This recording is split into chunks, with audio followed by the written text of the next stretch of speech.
Hey guys, I'm gonna have to apologise about my hair. I just washed it and now it's like really big and fluffy and I can't control it.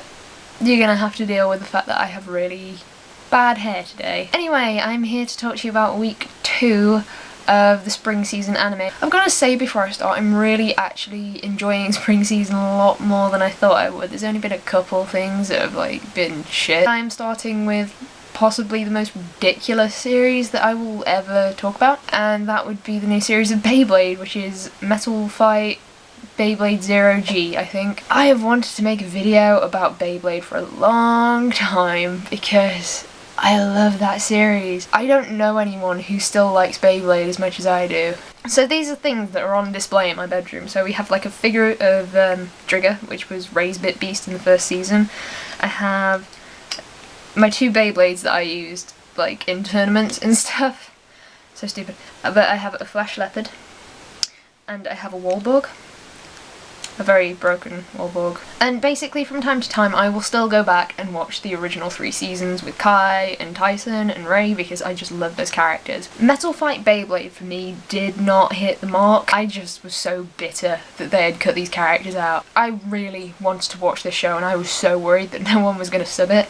Turns out that happened. Anyway, sing along if you know the words. Our protagonist Zero is training to become the world's best Beyblader, and he's dreamt about this ever since he was younger, and he's quite talented, having won 100 consecutive matches. Then he decides he's going to seek out stronger Beybladers to become better and have this whole thing going off, you know. It's Beyblade. It's a predictable storyline.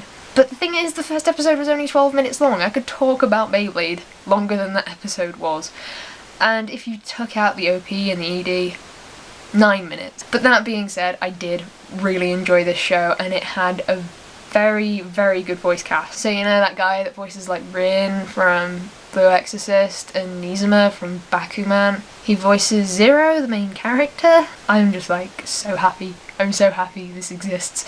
So next up is Eureka 7 OW, or Eureka 7 Astral Ocean. I have been so excited for the second season of Eureka 7 since it got announced like 5 months ago maybe. But then it was a really long wait where I went through this mix of emotions. Like, Bones don't tend to do sequels. They do sequels when they collaborate with other production companies like Darker Than Black. Their series that they do like by themselves, like Star Driver. Star Driver's the only one that's popping into my head. Why is that?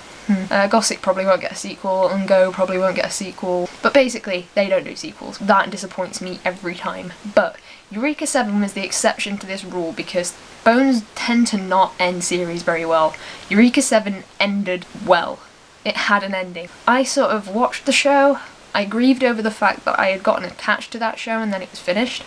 Then I moved on with my life. And then they announced it. And then I really wanted it. So it was a very, very, very good first episode.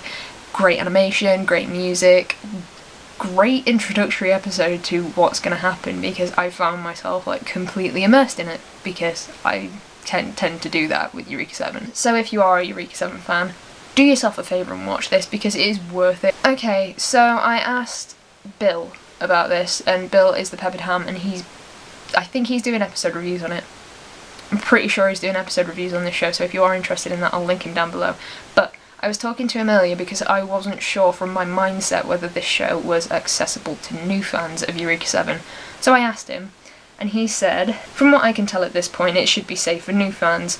Scub Coral is from the first season, and obviously Owl's lineage involves Eureka and Renton, but it seems like a standalone for now. Any reference or bridging to the first season will purely be for fan service, and minor plot pieces the way I see it. And that's kind of how I felt, but I wasn't too sure. So now that I've got that confirmation, I'm pretty sure if you haven't seen Eureka 7 before, it's still quite accessible for you. If you are confused, don't worry, I am too. So the next show I'm going to be talking about is Jormungand. The story of Jormungand is kind of hazy to me. I know there's a weapons dealer who kind of gets into a lot of trouble, and there's explosions and there's blood and there's a child soldier who's hanging out with them. To be honest, the reason that I didn't really know what was going on was because my brain went into complete meltdown, and this is actually a good thing. This show, for some reason, really reminded me of Black Lagoon. I love Black Lagoon. Therefore, Jormungand, because it reminds me of Black Lagoon, awesome, instantly awesome.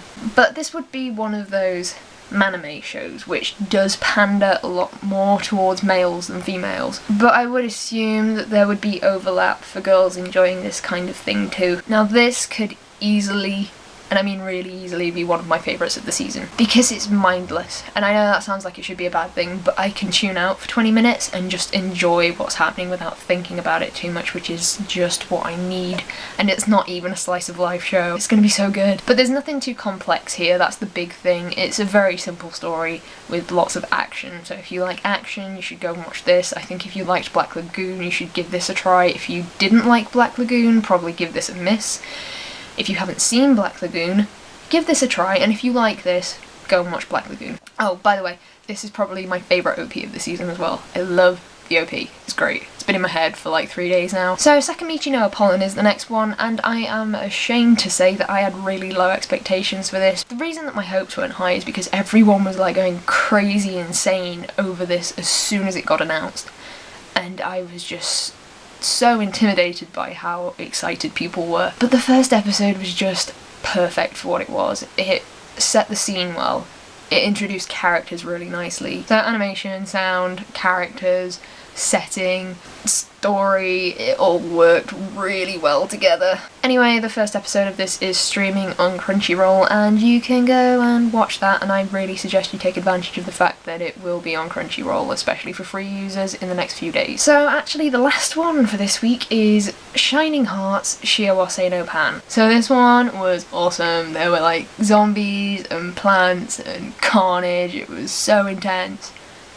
Oh no, wait, I got really bored and started playing Plants vs Zombies on my phone. From what I got, this guy called Rick has 3 friends, I don't care to remember their names, who are girls, and he bakes bread that makes people really happy for no fucking reason whatsoever. Apparently this bread is just like insanely magical. That is pretty much what's established in the first episode.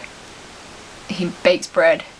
People are happy about that. I have to be honest, I did snap back into it around 20 minutes in when an elf just comes out of nowhere. Just so you guys know, I really like elves. Like, I play a blood elf on World of Warcraft, and I have a dark elf in Skyrim, and I have an elf character for tabletop RPG. I am painting a tragic portrait of myself. So that was a good way to get my attention for the last like 5 minutes of this anime. I think this was based off a JRPG that I've never played on. Never really heard about. So instantly I know there's going to be someone who just hates my opinion on this show because I'm so uninformed. I feel like if you're making an anime just for the fans of that franchise, you are doing it wrong. This is a chance for you to get more fans into that franchise.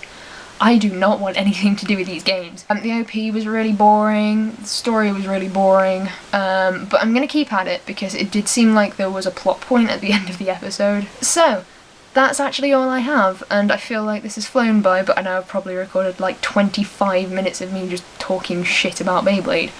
But if you guys have watched any of those shows or seen anything that you think I'm really like truly missing out on, do let me know about that.